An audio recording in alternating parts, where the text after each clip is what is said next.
Days of anger have turned into nights of anguish. Women wail over coffins covered in candles. This is what they call democracy, killing us like we are nothing, says this mourner. Where is the justice?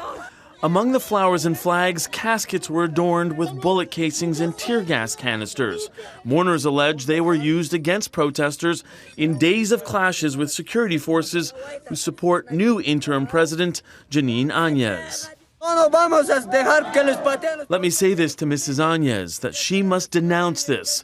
If not, the whole country is going to close in on her, says this man. Parts of the entire country have been gripped by days of deadly protests. Áñez was an opposition member of the Senate until she assumed power this week after President Evo Morales was forced to step down amid allegations of vote rigging in last month's election.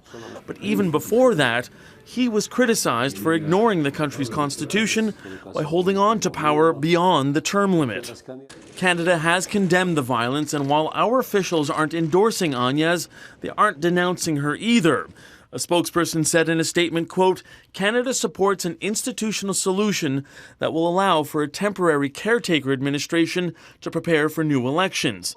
It's unclear when that will happen, as Áñez, a religious conservative, has already made sweeping changes. The first thing they did was to come into the presidential palace and to torn down the Huipala flag, which is the flag of multiculturalism in Bolivia. And experts warn against any comparison to the crisis in Venezuela, where the 2018 re-election of President Nicolas Maduro has also been called into question. In the case of Bolivia, there was a mistake made by the president, former President Morales, but he wanted to amend himself. Morales is currently in Mexico, where he was granted political asylum.